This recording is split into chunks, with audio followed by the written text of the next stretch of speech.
Log entry. The catch Scarlet Queen. Position 123 degrees, 8 minutes west, 37 degrees, 31 minutes north. Gyro compass course 237. Wind fresh, sky fair. Remarks. Cleared port of San Francisco at 2:30 p.m. Sailing delayed 19 hours due to death of first officer. Cause of death, murder.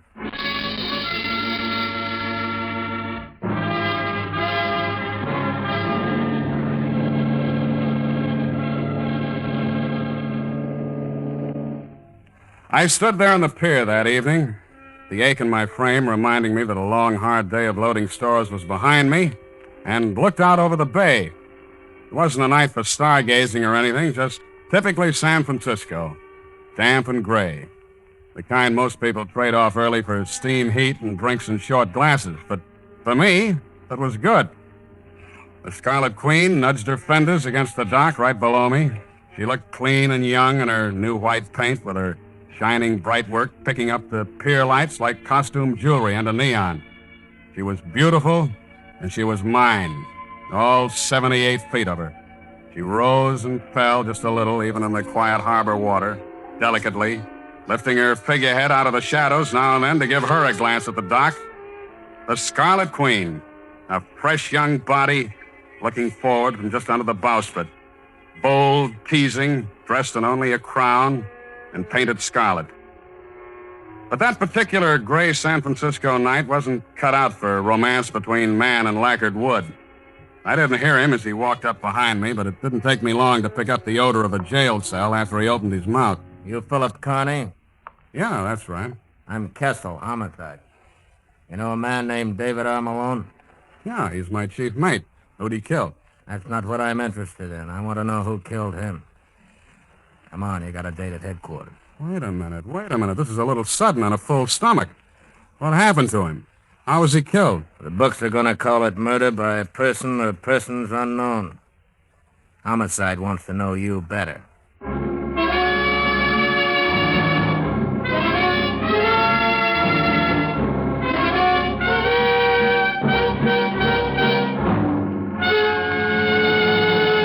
And so begins the voyage of the Scarlet Queen, with Phil Carney, master of the proudest ship to plow the seas, bound for uncharted adventure. Every week, a complete entry in the log, and every week, a league further in the strange voyage of the Scarlet Queen.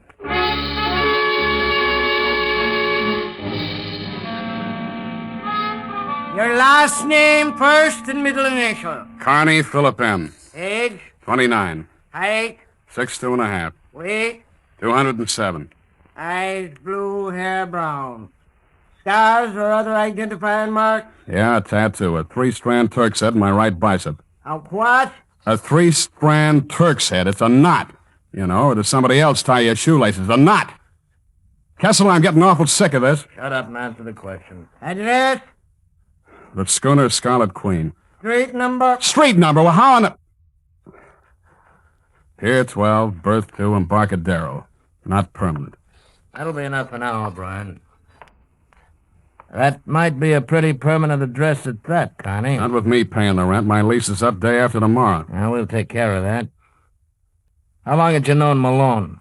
That's, about 5 days. Not about, Connie. How long? 5 days. I signed him on 5 days ago. When did you see him last? Exactly. Between 12:30 and 1 this afternoon, I saw his stern end going around the warehouse at Pier 12. He turned to the right. Exactly. He went to room 218, the Crown Hotel on Columbus Avenue in the North Beach section. Why? Because he's human, I suppose. They build hotels for people to go into. He didn't look human when we found him. Look, Kessel, I don't know anything about it. I'm sorry Malone's dead. He was a nice guy. But that's all I can give you. I saw him between 12:30 and 1. The rest of the day I spent loading stores. If you want proof, I've got 4 seamen who worked with me all day. That'll carry me to the time you tap me on the shoulder. What do you want, a halo? Yeah, don't get sore, Connie. Yeah, have a cigarette. No, thanks. All I want's a cab back to the Embarcadero on you. Sure. We'll take care of that. Just a couple of more questions. That Patience Act fits you about like a bare midriff evening gown. Thanks, Connie. Might not last. What information could Malone have learned on your Scarlet Queen that somebody would go to a lot of trouble to get him out of? What are you talking about, Kessel? Malone was tortured for a good long time. and then somebody slipped or lost their temper. He didn't know anything. He didn't know why $50,000 was deposited in your name last year? I don't know what you're talking about. Hey, Barrett, bring Funston in. The name Funston rang just a faint bell for me, but I recognized the little guy they brought in, all right. If there was anybody who knew about my banking business, he did. He worked there in the assistant cashier's office. Down there, he was just another face looking at you through rimless glasses. But here, he looked like trouble. Mr. Funston, is this the man you say received that $50,000 letter of credit? I'm sorry, Mr. Carney, but the police, you know. Yes, sir. He's the man. Remind me to bank someplace else next time. That's all, Mr. Funston. Thank you. I hope you understand, Mr. Carney. I had to answer the question. Goodbye, Funston. It's been grand. You guys have got long noses, haven't you? Uh-huh. When things smell as rotten as this. It was deposited in the San Francisco bank while you were in China with the Marines. Where are you getting this, Kessel? It was sent over as a letter of credit from a firm in Shanghai called Kang and Son. Most of it went to a local shipyard where your Scarlet Queen was built, to a flock of coast companies for your cargo. 50,000 mystery dollars, Connie, and a voyage to nowhere. I won it in a craft game, and my articles say Honolulu. Honolulu, with enough stores aboard for a 2-year cruise. What do you think you're kidding, Connie? Why don't you talk? Why don't you get tired? You're pumping a lot of bilge flush. You're bluffing your heart out, and you know it. All right, Connie. You can go. But we'll be hearing. Sure, I'll send you a postcard from Honolulu. Be a Christmas card by the time you get there. I'll take that cab now, huh? With $50,000 in mystery money, you can pay for it. Now get out of here.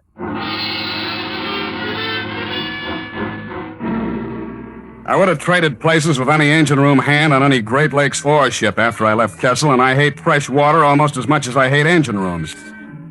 Kang had warned me when I signed with him in Shanghai. The opposition, he called them.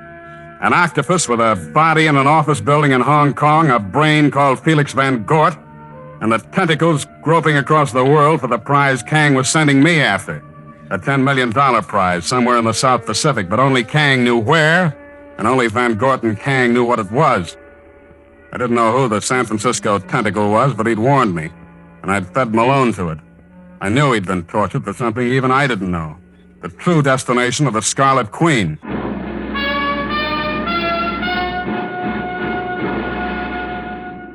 I locked my cabin door, closed the ports, and poured a couple of stiff drinks. I checked my naval code on the disposition of the monies and effects of deceased seamen and got Malone's stuff together. In a pocket of one of his coats, I found a match folder from the Gorgonia, a bar advertising pre-war whiskey and continuous entertainment. On the inside was a name, Helen, and the number 218. So I kept it.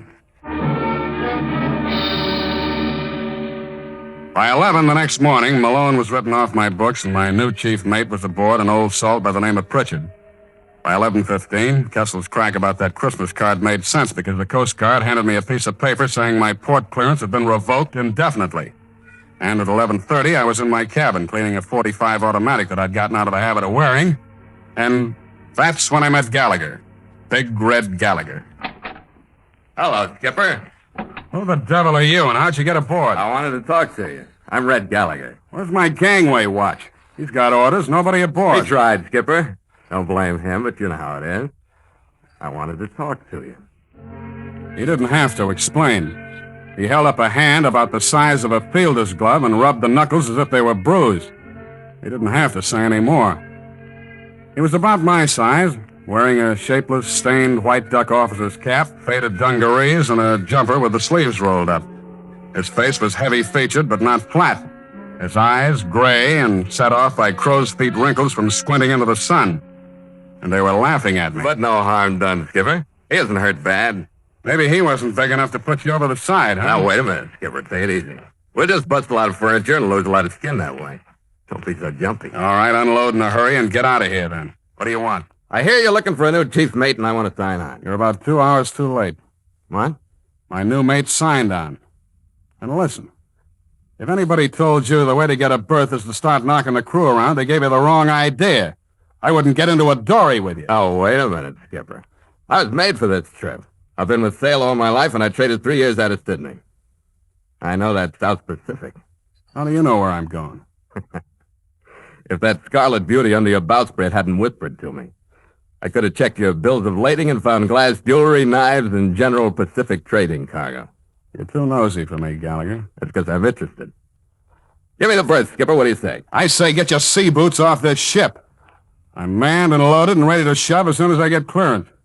When do you think that'll be, Skipper? What do you mean by that? There you go, getting jumpy again. That was a civil question. I just wanted to know how long, that's all. It'll be as quick as I can make it. Yeah, I guess I can't blame you for that. But maybe it'll be long enough for me to try again. You need me on this ship, Skipper. I've lived a long time without you, Gallagher. Keep your eye on the newspaper shipping column. That's as close as you'll come to my sailing. After he left, I went to work on the 45 again, and at about 9, I got ready to follow the match folder. The Gorgonia was a typical non-tourist North Beach bar. Good, healthy fishermen up from Fisherman's Wharf. 3 women at the bar, and one sitting an electric organ up on a platform. None of them had Helen printed on their backs, but the only one whose name anybody would bother writing down was the gal making with the music.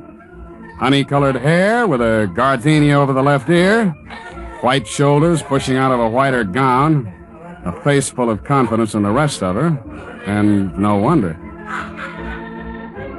After I finished my drink, I walked back toward her. Say, excuse me, but would your name be Helen? Well, that's a novel approach, isn't it? Should I go back and try it over with Irene or Penelope? What's the difference? It'd end the same way. Can I play something for you? Oh, this one suits me. If I can talk to you through it. I can't for the life of me see what we'd have to talk about. Maybe some other time we can get around to that. But I ran into an old mate of mine yesterday. He mentioned this place and you, and now I'd like to locate him. His name is Dave Malone. You know him? Malone? You sure he said he knew me? Yeah, I thought so, but maybe he was just hoping, huh? Afraid that must have been it. Because I don't know any Dave Malone. Yeah, well, it was one of those things. He mentioned your name, so I thought I'd give it a try. But I'll browse around, and maybe I'll come back on my own sometime. I hope you do. I'll be here. Yeah. And, wear that dress, will you?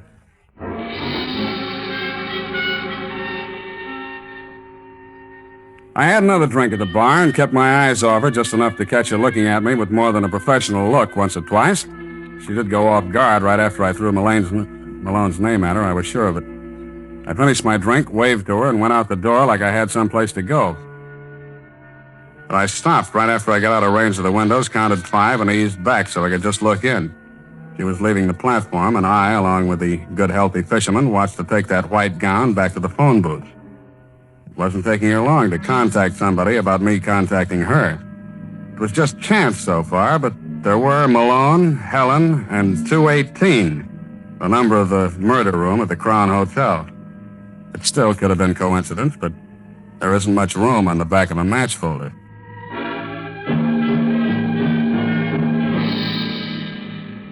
The Crown Hotel was a narrow brownstone front building, squeezed between 2 more narrow brownstone front buildings. I looked in at the musty lobby. It was empty. I tried the door once to see if it was going to ring a bell someplace, and when nobody showed up, I went in. There was a dingy brown hunting scene hung on one wall, and a dingy brown smell of bad ventilation hanging over everything. There was an immodest calendar from a Reno gambling club wasting its time behind the desk, and a register book that had seen more lies than Munchausen. I flipped the pages back to the day before, found room 218. It was registered to one John Smith. And then, just on impulse, I flipped back to the current date and found myself on top of the whole mess. There, sprawled in an awkward hand against room 218, was the single name, Gallagher.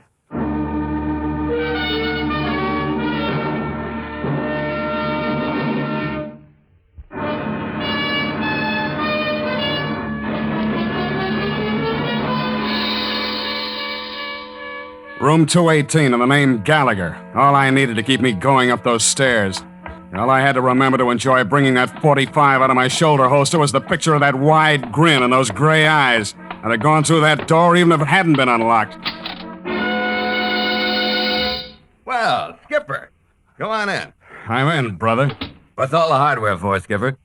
Why are you always aching for a beef when you and I run into one another? Let's stow that warm friendship, shall we? Let's you do a little talking that you mean for a while. I never say anything I don't mean, Skipper. You'll learn that when you know me better. That's what I'm here for, Gallagher, so start saying something you mean. I thought you'd get here before this. What held you up? Something you mean, I said. That's right. I knew you'd be bulling around this neighborhood with your chin out. Why do you think I took this room if I wasn't waiting for you? What interests me most is that you did. Sure. I knew you'd like it, Skipper. I know you gotta have somebody for Malone before you can clear San Francisco. You mean you're ready to confess? Not me, Skipper. I'm as clear as deep water. I got a witness. Do I know who he is?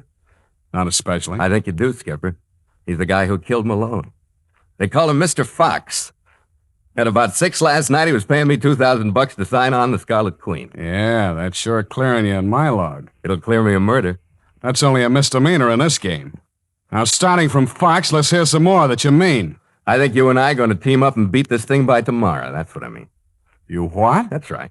Starting from the Fox. He's working for Van Gort. If you didn't know that before, you know it now. Who's Van Gort? Yeah, you're being cagey, Skipper, and that's all right. You don't know what to say because you don't know how much I know. I don't know how much you know, so we're even. You're talking. The Fox didn't learn what he wanted to learn from Malone. He tried too hard. So he paid me $2,000 to sign on with you. I was supposed to go through your charts and tell him what part of the Southern Oceans you were making for him, find out everything about a Kang and Son. The payoff was going to be $1,000 a month for just keeping the finger on you and waiting to be contacted. It was an easy deal. Somebody in your family must have been born with shark fins not too far back. Yeah, there was supposed to be a great uncle under the Jolly Roger, Skipper, but no fins yet. But I got reason. I'm telling you this because if they'd pay off like that for just a line on you, I figure the real dough's going to be made on your side. I still want to ship with you, but for you. Well, I'm telling you, Gallagher, for the price of the Queen, I can't tell you who's crazy in this room. Nobody is, Skipper. You're going to be ahead, too, believe me you are. Not ahead of you, Gallagher. I'm not crazy enough to turn my back on you. Listen to me. You know you're fighting a big outfit as well as I do. But I can clear up the mess here in Frisco. I'll put you next to the Fox and his mermaid. Her name Helen? How'd you get that? She isn't hard to find. Well, that's right, Helen Curran. She led Malone to this room with a smile and a promise. Either one would look good from her. I know. I was there. Good, that makes it simple. Come on, I'm going to get you Malone's killers to prove whose deck I'm on. Or put me on a morgue slab for an extra $2,000. I'd trust you like I'd trust a compass at the North Pole. All right, take a gamble, and it means your port clearance. But you got to have bait. That's you. And you got to have somebody who can put it in the right place. That's me. Come on, I'll show you how it works. It was about 11:15 when I pulled my left ear for luck the last time, followed him down to the lobby, and took my last look at that Reno calendar. Gallagher looked like he was enjoying putting me on the block. The only reason I could dream up for playing sucker was the idea that as long as I kept the line on him, I was at least secure to something. He squeezed me into the phone booth with him when he put the bait on the hook. He held the receiver so I could get my ear into it, too, and called Helen Curran at the Gorgonia. Hello, baby. This is Red. Well, it's about time. I thought you were coming in. Something came up. You get the gardenia? Yeah, I'm wearing it right now. When can I show you how much I like it? Don't talk like that when I'm so far away. Listen, I ran into something about the Southern Oceans tonight. Oh? How good? Sounded pretty close to me. Did a guy come in there tonight looking for Dave Malone? Yeah, I told him I didn't know him. I was smart, baby. Because that guy was Pritchard. He's the one who beat me out of the berth on the Scarlet Queen. That sounds funny, Red. How'd you get all this? He stuck his head in the bar where I was, and I recognized him. He's got the information we want, baby. I could have maybe pumped him for it, but I thought it'd be better if you and the Fox were in on it, too. Maybe in your apartment later? That's for you to work out. Where is he? On his way back to the Gorgonia. I better tag along for the party, don't you think? Pritchard's big. Yeah, all right, Red. Give me a half hour to get through to the Fox and call me back. I'll let you know where he'll pick you up, okay? Yeah, but, baby, take it easy till I get there. I don't want that gardenia crushed on anybody's shoulder but mine.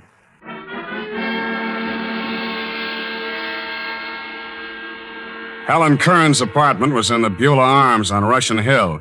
It was a little overdone and modernizing a setup that was dull mid-Victorian a few years back.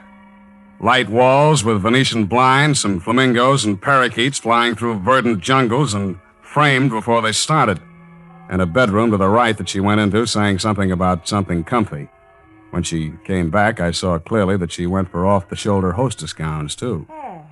There, now I feel more comfortable. Mm-hmm. What's the matter with me, anyway? Is there something?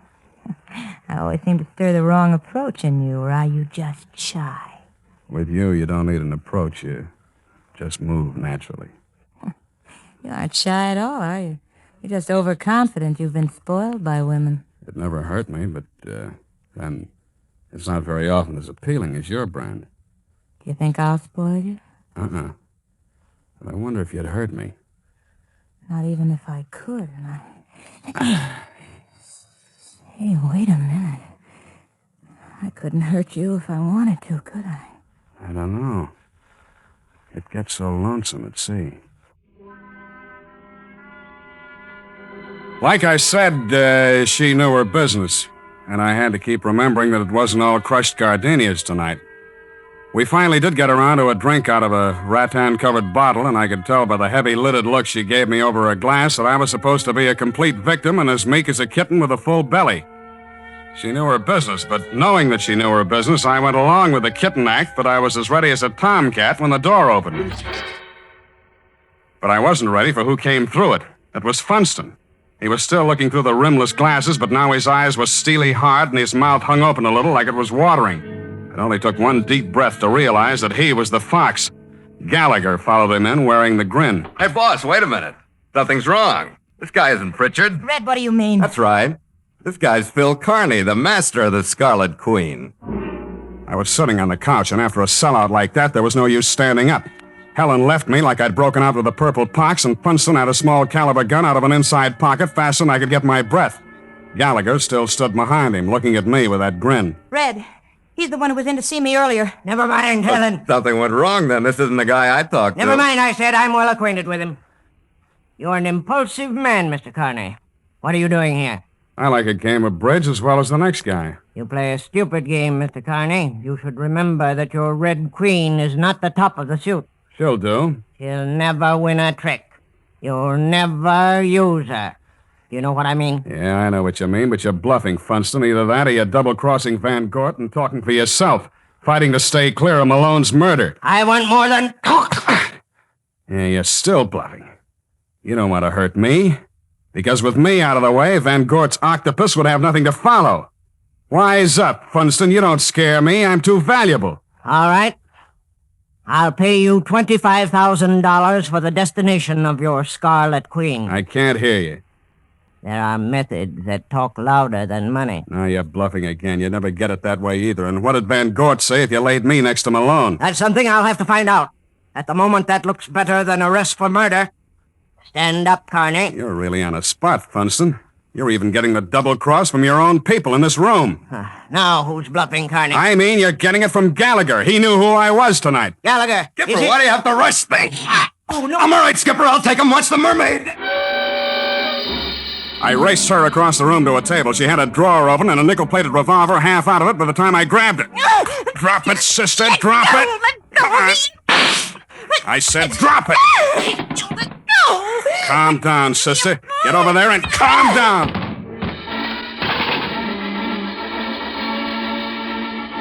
I grabbed her by the arm and tossed her across the room and had that .45 out before she landed. I twisted to look at Funston, and Gallagher had hit him hard enough to keep him from opening until Christmas. He was tangled up with a throw rug and not thinking about a thing. Well, Skipper, there's your port clearance spread all over the room. Yeah. Now, what the devil was the idea of you leaving me to shake hands with that gun of Funston's for so long? I had to do it, Skipper. He knew I didn't have Pritchard up here, and I had to play along till we got ready to move. He knew? Yeah. He had some of his playmates guarding the Scarlet Queen. He knew Pritchard never came ashore tonight. Yeah. But we're a great team, Skipper. We're standing up and they're lying down. I'll agree with you there, Red. Keep them that way, will you? I got a proud call to make to homicide.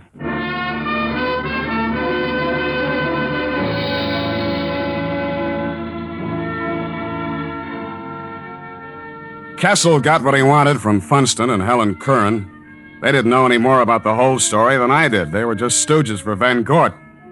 What they couldn't answer made Kessel more curious than ever, and I told him what I could under legal pressure, which was just that Kang was sending me someplace for something. Where or what, I didn't know. After Pritchett heard about what we'd been through, he decided he'd like it better on a harbor tug. By 2 the next morning, Gallagher was signed on, and we cast off from Pier 12. We went through the Golden Gate under power, sitting on the wheel box with a bottle between us. We followed the channel buoys out to the Paralons, picking up that good deep-water roll, and the Northwest Trade started singing through the rigging. I felt like a man getting his back out of a cast and walking again. The crew perked up, too, and they fell to with a will when Gallagher started bawling orders. Stand by to make sail! The men liked him, too. Even the one he'd slugged had a pull from the bottle and shook hands with him. They took their stations at the mainsail. With 4 feet, make sail! Men at the halyards hoisted away smartly, and the peak of the mainsail climbed up the mast, and the white, strong expanse of it bellied out and pulled. I could feel it at the wheel. To the jib sheet, men! Martley now! The jibsail boomed out, then the mizzen. The Scarlet Queen was glad to be free, too. She took the bone in her teeth and charged every swell as though she were carrying on a one-woman war with the whole Pacific. Is the rig heavy enough for you, Skipper? We're showing 8 knots on the taffrail line. It's good enough. We'll hold her full and by until nightfall and then ease her off some. You got a fine lady here, Skipper. Behaving like a queen. She's right for southern waters. She'd better be, mate. She'd better be. How long are we going to be down there? Well, we may never get there, so who cares how long it'll be? Not me. I'm not married. You are now, mate. To the Scarlet Queen, the bigamist. I'm going to get sick of sharing women with you. But let me take the wheel, will you? We got to have a honeymoon sometime. Sure, take over. Course is 237 on the gyro compass. Got her? Got her. Hey, she's got spirit. She'll get us to Molokai Channel in less than 14 days. That means the Royal Hawaiian Bar in less than 14 nights. What a wife. What a honeymoon. Want a drink, Skipper? After you, mate. After you.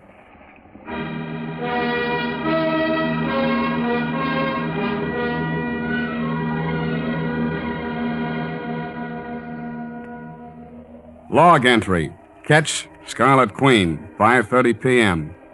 Miles traveled, 31. Wind brisk. Sky fair. Sea choppy with high cross swell. Mainsail and mizzen reefed. Ship secure for night. Signed, Philip Carney, Master.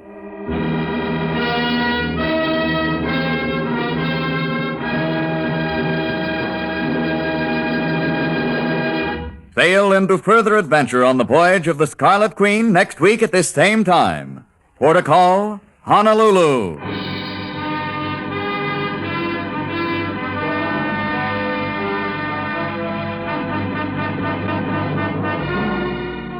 The Voyage of the Scarlet Queen is written by Gil Dowd and Bob Tallman. Howard Duff plays Phil Carney, with Elliot Lewis as Red Gallagher. William Conrad was Inspector Kessel, Junius Matthews was Funston, and Helen was played by Kathy Lewis. Music scored and conducted by Richard Arant. The Scarlet Queen, directed by Jim Burton, is a Command radio production.